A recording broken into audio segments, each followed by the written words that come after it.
Coming up, a review of the book My Name is Gauhar Jaan, Life and Times of a Musician, written by Vikram Sampath. Namaste friends, my name is Shil Subramanian Paimal and you are listening to Histology Podcast. Before I proceed, a full disclosure. This book was bought with my own money and not been provided to me by the author or publisher. Little bit about the author. Dr. Vikram Sampath is a historian based in Bangalore. He is the author of 10 acclaimed books including Splendors of Royal Mysore, The Untold Story of the Wadayars, Voice of the Veena, S. Balachandran, Women of the Records, and Indian Classical Music and the Gramophone, 1900 to 1930. His two-volume biography of V.D. Savarkar, Savarkar, Echoes from a Forgotten Past, 1881 to 1924, and Savarkar, A Contested Legacy, 1924 to 1966, Brehats of Bharat, Vignettes from Indian History, and Waiting for Shiva, Unearthing the Truth of Kashi's Gyanvapi have all gone on to become national bestsellers. In 2021, Vikram was elected a Fellow of the prestigious Royal Historical Society. He was awarded Sahitya Academy's first Yuva Puraskar in English Literature and the ARSC International Award for Excellence in Historical Research in New York for his book My Name is Gauhar Jaan, Life and Times of a Musician. Vikram was among the 4 writers and artists selected as writers in residence at the Rashtrapati Bhavan in 2021. He has a doctorate in History and Music from the University of Queensland, Australia, and was a Senior Research Fellow at the Nehru Memorial Museum and Library, New Delhi. He was also a Fellow of the Aspen Global Leadership Network and Eisenhower Fellowships 2021 and a Visiting Fellow at the Wissenschaft Kolleg zu Berlin. Currently, he is an Adjunct Senior Fellow at Monash University, Australia. Vikram is the founder of the Archive of Indian Music and the Foundation for Indian Historical and Cultural Research.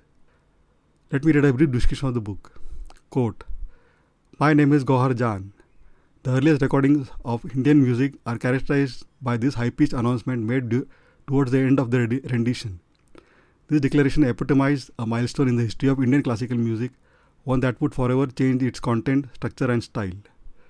Born Eileen Inchelina Yord, an Armenian Christian who later converted to Islam, Gauhar Jaan was a naturally gifted musician with an outstanding repertoire. One of the earliest women artists who seized the opportunity that came with the advent of recording technology, hers was the first Indian voice to be recorded in 1902. In the course of her illustrious career, she cut close to 600 records.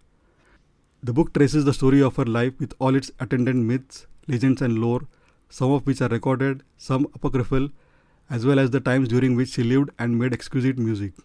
The socio-cultural context serves to put her contributions to Hindustani music and the role of women in it in perspective. Through her music, an attempt is made to analyze the different genres of Hindustani music that Gauhar and her singers like her popularized, namely the Thumri, Dadra and Ghazal. The book also briefly describes the evolution of the recording industry in India and its impact on Indian music, theatre and social life. Unquote. Vikram Sampath's My Name is Gauhar Jaan, Life and Times of a Musician is a meticulously researched and engrossing biography that revives the fascinating life of one of India's earliest recording artists, Gauhar Jaan. Sampath resurrects the life of this iconic figure whose contributions to Indian classical music, particularly Thumri and Khayal, remain unparalleled, while shedding light on the vibrant cultural milieu of colonial India.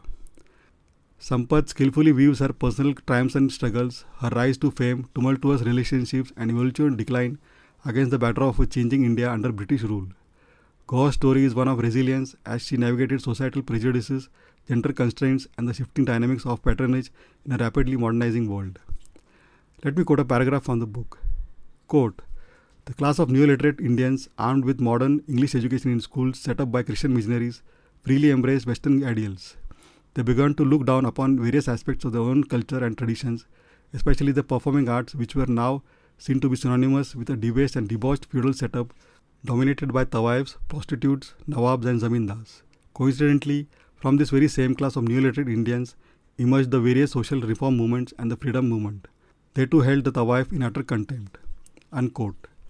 As the eminent reformer Keshav Chandra Sen postulated, hell is in her eyes. In her breast is a vast ocean of poison. Round her comely waist dwells the furies of hell. Her hands are brandishing unseen daggers, ever ready to strike unwary or willful victims that fall in her way. Her blandishments are India's ruin. Alas, her smile is India's death. Sampath's strength lies in his ability to balance scholarly rigor with engaging storytelling. Drawing from archival records, rare recordings, and oral histories, he paints a vivid portrait of Gauhar's flamboyant personality, her love for opulence, sharp wit, and fierce independence.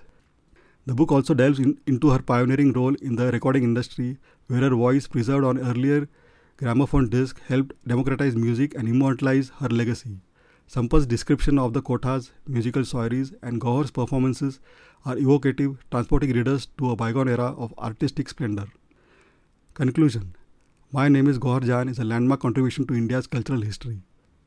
Sampath rescues Gauhar from the historical obscurity and restores her to her rightful place as a pioneering figure in Indian music.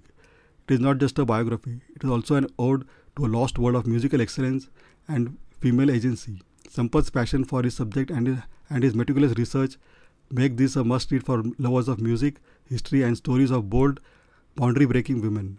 It is a celebration of Gauhar's indomitable spirit and poignant reminder of the cultural treasures India risks forgetting. I give this book 4.25 out of 5. The book is available in hardcover, paperback, and Kindle formats. It is yet to be made available in audible format. I have given the respective buy links in the show notes. Please check them out for the latest prices. Please note that the back cover mentions that there is an enclosed CD with the book, but my copy didn't arrive with one. And when I contacted Amazon customer service, I was told that this has been stopped for a while now. I wish that the contents of the CD are uploaded on some website so that we can access it. Last but not the least, thank you for spending a valuable time listening to this book review. Really grateful. Please don't forget to subscribe to the Histology podcast on your favorite podcasting app, and also feel free to leave a review. Also, please check histology.com for all previous episodes. Thanks, and looking forward to hearing from you.